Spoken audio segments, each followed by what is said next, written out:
Hockey town, going down to hockey town, whoa, whoa. Hockey town, take me down to hockey town, yeah, yeah, yeah.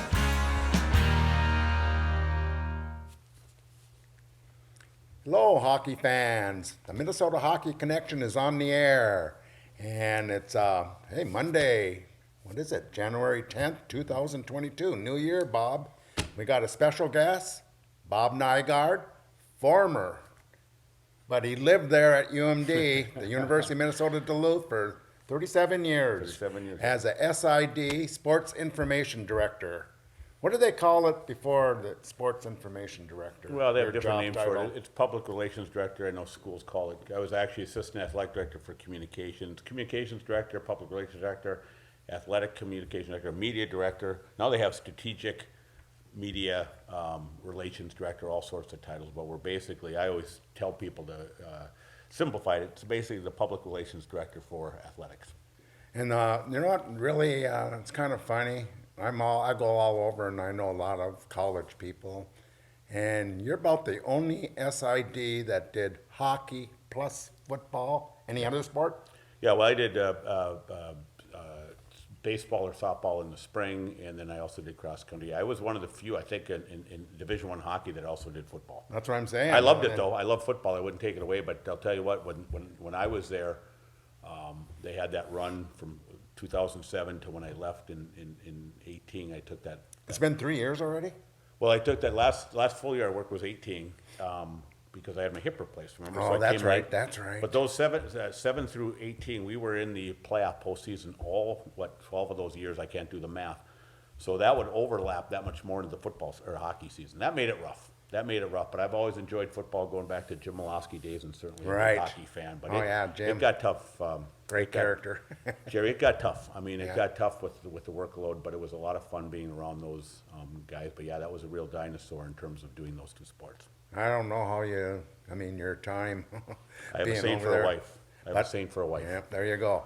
And I'll tell you what, let's see, 37 years. But I'll tell you what, the last 10 years, look all those national championships. A lot of fun. That have to be, A lot of fun. You start in about 09 for men's hockey, and you look at that in football. You know, Yeah. two national football championships during that time. We have the three hockey Right. ones, all those Frozen Four appearances. Made the year fly by. I'll tell you boy, that. I tell you. Getting older makes it fly by, but especially when you have that kind of success, it does make that year's zoom. And look at all the players that you went through and know, and I mean, thousands. I mean, Yep. And it's funny, the ones I'm probably closest with, Jerry, are obviously the ones that I started with. I got the job fortunately right out of college, 23 years old, just turned 23, and so most of the guys when I started, and I look at some hockey players like Norm McIver, Bill Watson, late Right. Ron Kerbers, Right, in the 80s. that group, Guy Goslin, all remain good friends of mine for that reason, because I was so close in age to them. Yeah. But yeah, I've seen a lot of people. The folks now, obviously, young enough to be my own kids. But it's funny, you'll run into somebody that might be from like 20 years ago, that maybe have played in the late 1990s, and they'll see me somewhere, and they'll say, "Hey, Bob," and I'm always like to think of myself as that school teacher that you had when you were little that never Right. seemed to age, and you recognize her or him 20 years later. Yeah. These people would say, "Hi, Bob," and I'd say, "Hold it a minute, let me look in your eyes," because I can usually tell. They might have a beard, might be balding, might be heavier by that time. But they say, I always consider a compliment when they say, "Hey, you still recognize me." Well, So I look might at, not change. I mean, I don't do football, but going to the hockey games in the press box, and you're there running your show and that, communications.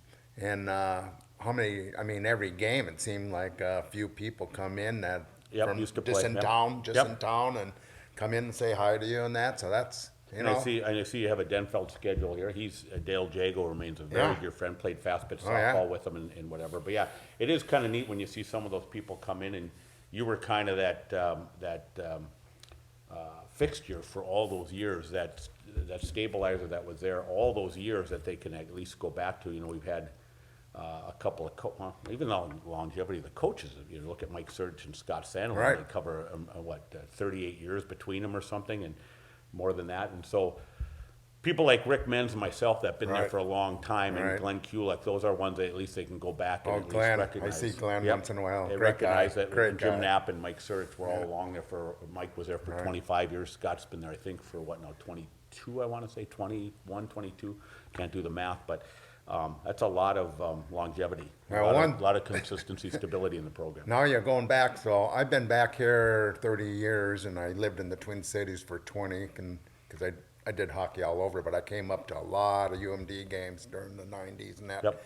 And your games at the deck, you got to get better press box back then. Isn't that something? I go in there now. I go in there now, Jerry, because my boy will play some games there, and I look up at that and I say, you know, it was 10 years ago, or a little over 10 years ago. It was 2010, the fall of 2010, so 11 years ago.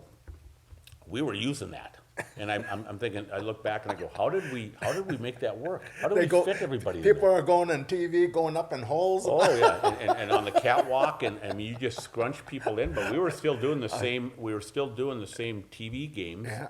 and the same. Probably had more media there because I think there was more traditional media, like when we played the Gophers, there was Right. always St. Paul Pioneer Right. Press, Minneapolis Tribune, AP once in a while, plus our people. I mean, we used Right. to pack them, and we got it done. But I'll tell you what, people that come back now. And we've almost got a generation, at least a good half generation, that don't even remember what the deck is like.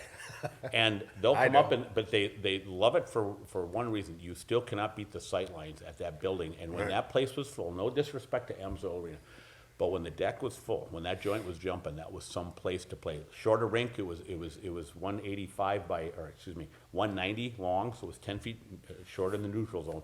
Small arena, fans are on top of you. Right. That was a fun place to play hockey. Well, I went to And watch Duluth, hockey. I went to Duluth Cathedral, and but when it first opened, we played our games there. We went from the curling club to the deck, Yep. and we used to fill that place many games. Yep. I mean, in the East game, they'd sit in the stairs Yep. and everything, I've and the heard that. fire Yep. marshal had to change the, no more. Nope. And Yeah, so those we were- got we got it over 6,000 fans there, and then they redid the seats one time, so they lost a few seats. Everyone got a little wider or something. Well, what a jump it was, and again, I was a little too young for that, but the jump from the curling club to the yeah. deck, and the deck was the Taj Mahal of college rinks when it was built. A lot of people Right. forget that 50-some years ago. That Right. was the Right. big play. That was the best college hockey rink in the country, and especially, and I played some youth hockey games in the curling club after it was quit being used for other things, and I asked the same question. I said, how did they play college hockey games here? Yeah. But again, you imagine that place being full, Right. and what the noise level and that must have been. It must I have was been just down in Medona Heights watching St. Thomas Academy play Montemita Saturday, and St. Thomas College went D1, the Tommies, and they're playing Bowling Green. They're playing their games at the high school rink, and it kind of reminds me where UMD played at the curling club. This place a little bigger, I mean, but nicer, but still it's a small rink, And I know they got the money, and sooner or later they're going to build a big, like an Amsoil. Yep. But it's kind of funny seeing colleges playing in a high school rink. But reason I want you here is that after your 37 years as a SID at UMD, somehow you came into the Heritage Center and you're running DAHA, the Duluth Amateur Hockey Association. How did that come to be? Well, first of all, when somebody says I run, or somebody says I'm the President leader, I'm the executive or- director, but I say, no, our DAHA is run by our 700-some players, the families. We have 11 sub-associations. That's who runs. I'm sort of the gatekeeper, if you will, and I certainly take care of the internal operations, make sure the bills are paid, et cetera. But well, it was shortly after my job was eliminated at UMD. I always tell people I didn't retire from UMD. My job was eliminated from UMD. Ryan Garris, again, another Right. former Bulldog, Right. coach at He's coach- at Denfeld, yeah, too. Coach Ed, I'll give a plug. He's my financial Oh. advisor as well. No wonder But he doesn't have to work. But he was on the board. He was on the executive board. He was the vice president Okay. of the Duluth Amateur Hockey Association board, and he approached me, and we talked about it because Jason Watt had stepped down, and that was just at the start of the pandemic. Right. And so they didn't know if they were going to have a season. The first thing I told Ryan, I said, well, first of all, Ryan, I don't want this to be a full-time job, and I personally didn't think it had to be a full-time job. I said I can come in and do some streamlining, but Jerry, after 37 years of all those weekends and whatever, I said, nope, I don't want to do that anymore. And I had one younger boy still coming up, my older son, and my daughter was finishing her senior year at Duluth East. And I said, I want to see his games and just have more free time. And so I met the board, and they liked what they saw, and so they signed me up on an interim basis. And last year, I said I thoroughly enjoyed it. The only battle, like everybody else had, was dealing with COVID, and everything decisions that we made, scheduling and whatnot, all had to deal with COVID issues and practices where you had to pair with certain teams the whole time and whatever. But we got through it. The kids played. We're able to play basically a full schedule, three weeks shorter than what normally would take place. But and then this past spring, they said, well, we'll keep you on for another year. And I said, well, I'd like to do it at least a couple more years. My plan, I've told people this, I think, is eventually to do away with the executive director position. I think there's ways of spreading out some of those duties with the board members and whatnot. And we work with, as you mentioned earlier, Heritage Center. I couldn't be more happy working with that group. Sherry Olson, who's the general manager of that building, is one of the classiest women I know, and colleagues, if you will, that I've ever had a chance to work with. And so it's a joy to go to work every day, and there's so much potential. I've always said this. I played in Daha. My kids played in Daha. I think there's so much potential for this organization, and I also made a point to Ryan. I said, I'm not going to just be a caretaker. I said, I want to be a transformational type of guy. I don't want to waste my time here. And so there's some things that we've started in improving our product, so to speak, and so far so good. Although, again, quite haven't got out of that pandemic stuff. But Right. no, those are the things, Jerry, you can't control. So you don't worry about them. You deal with them. Yeah, one of the reasons I wanted you here is that I have had a lot of high school coaches on the show so far this season, and every one of them, I follow hockey more than anyone, and especially the high school, and all over the state. And I've noticed just up north that, holy cow, we got problems here, I think. We got to change it, and how do we get these kids to start playing hockey and having fun again? And so, I mean, down in the cities, they have MAP, they have the Bernie's program, McLean, and they got all the trainers, the top trainers in the United States, really, right there in the cities. If you want to learn to skate, and which we don't have really up here. And if you want to do that, you got to run down to the city. So that means money, and most kids don't have, families don't have the money, and plus the time, So, you mentioned something when I was in your office about a week ago about the new skirt model. Okay. Tell us a little bit about what your idea on that. And let's start with this. First of all, demographics. I think people realize that I was at the tail end of the baby boom. I mean, I guess it goes till 1964, and Scott Sandlin, we joked about Scott's the baby boomer, so to speak, but we're at the very tail end. But, I graduated from East when it was 525 kids. Right. I think it's down now, down to high 300s or something. Right. You go around Duluth and you look at the elementary schools, and not only a lot of them have closed because of the baby boom, but you also, those buildings that they had, Jerry, had additions to them. So you think at one time there were so many kids. I think what we see now is if you go to an individual classroom, there's not only less kids, I think there's a smaller percentage of kids playing hockey than there was when I came through. I think you go in a classroom when I was growing up, it might be about a third of the kids, maybe half of the boys might have played hockey. I think that number is down. So you're right. One of the things we have to do is get more kids and work harder at it. It's a time issue. It's a money issue. But get kids more involved in hockey. And then our job is obviously to retain them. That's the biggest thing. And part of that is, the overwhelming thing is enjoyment. If the kids, I've always felt like I've coached baseball for 21 years, and my biggest thing is if the kids enjoy it, if they enjoy something, they're going to want to come back. They'll stay with it. And the development will come. And now segueing onto the Squirt Development Program, go back to about 2014 when Duluth was really a trendsetter, and they switched from a Squirt A, Squirt B program to a Squirt B only program where there'd be no tryouts. Only one in the state. I think there's very few since that time, in those, 9 years, that ever even tried it. We did, we gave it a good run, but the last couple of years we've been talking about the development component. And people that have been from around this area, and I have to mention Don Olson, who's another person we hired. as our director of coaching and player development. Don, as you know, coached at St. Mary, Duluth native, went to Harvard, played for Denfeld, Right. coached at Cathedral his early years, and then he went down to St. Mary's Okay. College and coached there for 20 years. Came back and was the athletic director at St. Scholastica. So obviously, no one can question his resume. But this is a guy that also has been very involved with USA Hockey. And I think, Jerry, what we were missing is, in the hockey people of this, is compete. Our compete. I think we lost that. And people wanted, when they asked to explain, I said, if you went and watched a typical squirt game in Duluth the last 8 years, what you saw is 3 or 4 kids dominating that game. And the other kids would have a tendency to stand aside and watch. You also see that in like Salvation Army basketball. You see that in kind of youth soccer. And what we're saying is the kids that were at the upper end kids maybe weren't being challenged enough, maybe they weren't learning how to pass correctly, work with other teammates because they'd be one-man wrecking crews. And you can't ask them to kind of hold back a lot of times because let the other kids catch up like in games and practices. And so one of the things we talked about was, well, let's put kids, and USA Hockey recommends this, having kids play with kids of equal ability.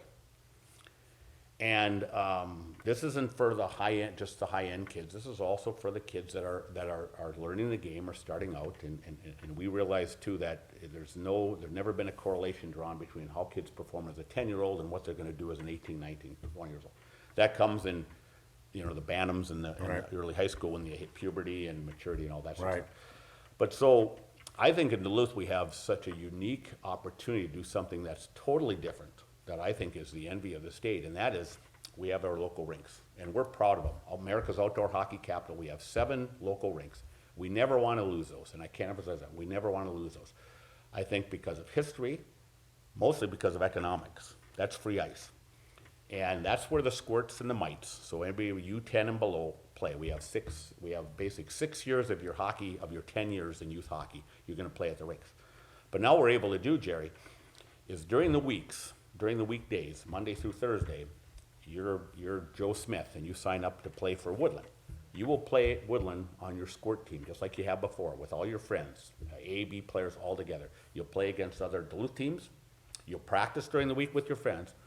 On the weekends, Friday, Saturday, Sunday, you'll play with what we call, if you elect to, and I think all but 6 of 120 some kids elect to do this, we call them tournament teams or travel teams, if you will. But that's where you're put with kids of like ability. So in Duluth now we have a squirt A, a B1, and like 8 or 9 B teams. Okay. And what we've heard so far, and this warms my heart, is especially at the B level, kids now are getting those all-important puck touches. They're scoring goals. They're having fun. They're gaining confidence. The kids at the upper end are learning to work systems and work as a team that they never got before. And again, we do this in baseball. It's the same model that we use in baseball. Come Monday, if you're coaching again out in Portman, these guys all come back together, all the friends, all the schoolmates come back and get to play as a Portman. Be proud of it. Right. And All so your it's the friends. best of both worlds. Every other program in the state, Jerry, with the exception of few, I know more than some of others use this model. But like the Hermantowns and Proctors, you're Proctor's a little hybrid too, but Cloquet and Hermantown and some others, you're an A right from the beginning, right through the whole season. This one, you're an A or a B1 or a B just for part of the season. And again, in squirts, you can only play 35 games. But now instead of playing all of them for Piedmont Heights, you're playing maybe a third of them for Piedmont Heights during the week, playing all your teams you played before, Gary Morgan Park and Congdon.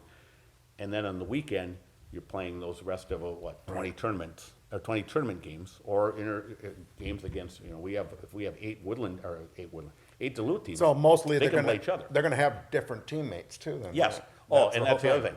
Here's the thing we can't emphasize enough. In Duluth, we never want to penalize anybody for where they live. And I mean that by saying, if you come from a city block or whatever, from an area, and I'm going to use Woodland, that's where I go, but say on a given year, maybe you don't have a lot of dads who have a lot of hockey knowledge, okay? But they're the ones that are going to volunteer. Now, we might have a lot of guys in Glen Avon or a lot of guys at Congdon or Piedmont that year that are good coaches. This way, we bring coaches, we do a skills development before the season where all the kids come together, and you hit it right on the head. These kids get exposed to all of our good coaches, and I say this proudly. We have, and you talk about former UMD players, we have, without question, the best coaches, amount of coaches, not just in quality or quantity, in this area. But again, we've been concentrating because this is where you live, and then you get the bands and peewees, you're Duluth East or Denfeld. We want all those kids to have that same opportunity. So they get to work with different coaches, which is never a bad thing.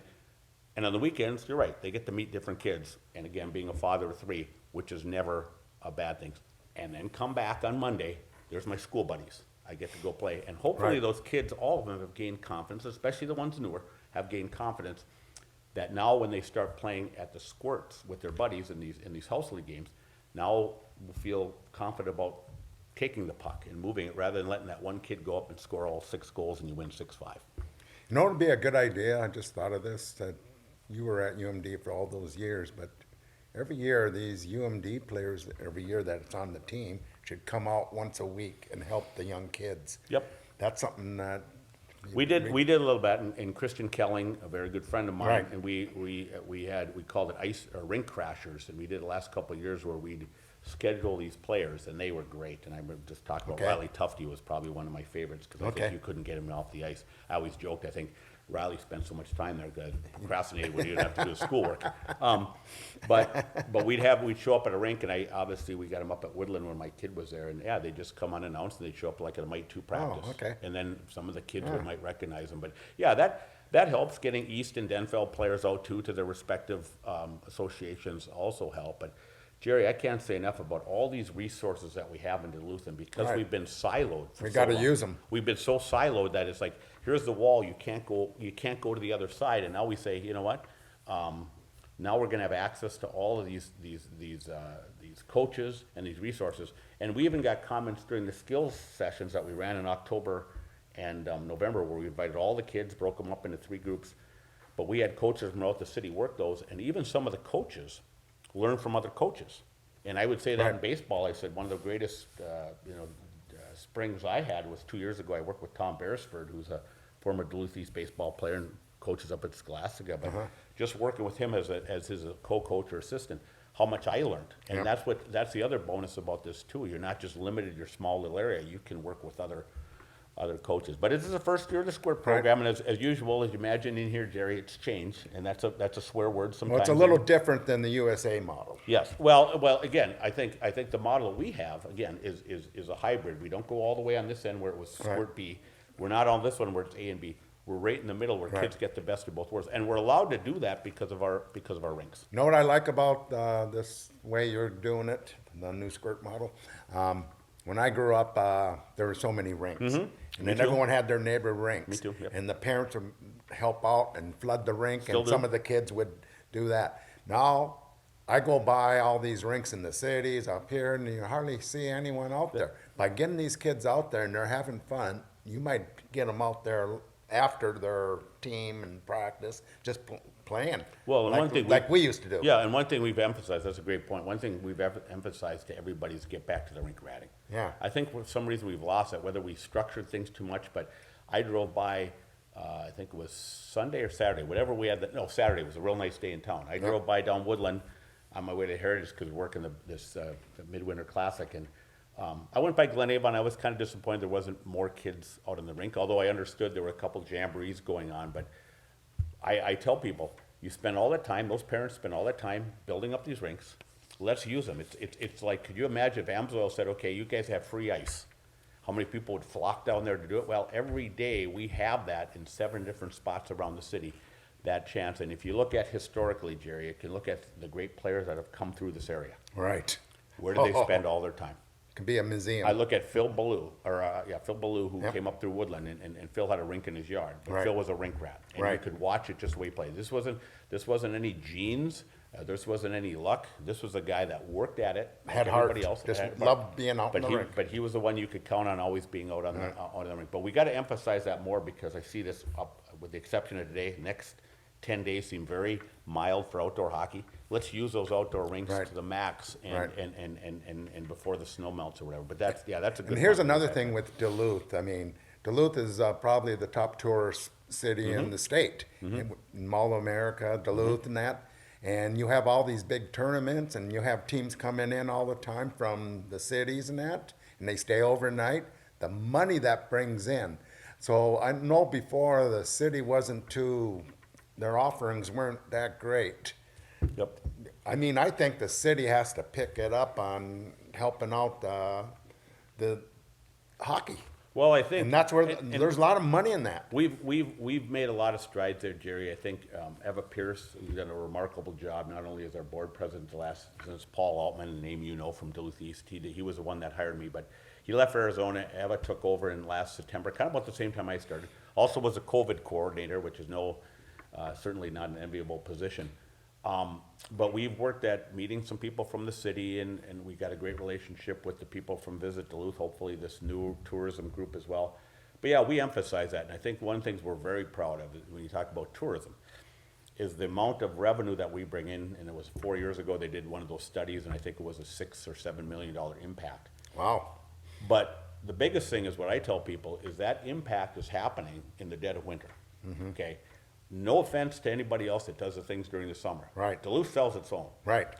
But Jerry, last weekend, when it was, well, how many below zero Right. on Sunday, we had a 16 team, we were supposed to have we have a 16 team PWC tournament, Midwinter Classic. PWCs are all from the cities. There's no C teams anywhere but Cs. So that's 16 teams that came up here. We had to cancel the Bantam C because of lack of officials. But that was 32 teams that all needed hotels and all this all coming in that would have stayed here in what we call the dead of winter. And that means, what I mean by that is after the holiday season is done. Right. And you're right, what we do, and the hotel people are very grateful for the work we put in, but not only do we provide the kids in the community, and that comes first, with a great activity, a great traditional activity, healthy activity outside, and those rinks that we talked about too, another thing that we're very proud of, is our lease with the city. We're required to provide a skating rink. So every one of those 7 outdoor rinks I talked about, if you go to them, all have a pleasure rink for families to come and skate. And we took, again, a lot of pride in Woodland when we saw young couples and with young children who were coming over and using our rink. But there's a lot of things we do, and I think in the past, no disrespect or no fault of anybody's, but I don't think we did a good enough job, Jerry, of selling ourselves. Right. And we're working on that, and I know one of the areas that we're trying to work on, if we want this tournament stuff to continue, we have to keep, celebrating its 50th year today, or this year, Freiburg Arena. We have to keep Freiburg Arena viable because we can't host those tournaments unless we have ice. Right. And that's one of the things we've talked with the city and others is about somewhere along the line, a long-term plan for that, or another sheet somewhere, I think all we Or need bring to a do- double rink. Build Yeah, a double rink. in that. What we'll do right now is even one good rink that would be dedicated just to youth hockey. But those are things that if you want us to Right. continue with this financial injection at, again, the darkest time of the year in the middle of winter, that's where we're gonna need some help down the road. Well, Bob Nygaard from the Daha, and our time is up, and boy, I got Bob. 3 minutes. I'd I got like, 3 minutes on I'd my like time. to have East-West, talk about the East-West, because that bothered me a lot over the years of how, that West didn't have the kids, and they hardly had put teams together Yep. sometimes, and not having a JV team, but coaches over at Denfeld are doing a heck of a job, I think, and I hope it gets better and better. But let's talk about that another time and get you back on the show maybe in the spring. Okay. And that. So thanks a lot, Bob Nygaard. Thank you, Jerry. This is the Minnesota Hockey Connection, and see you at the rink.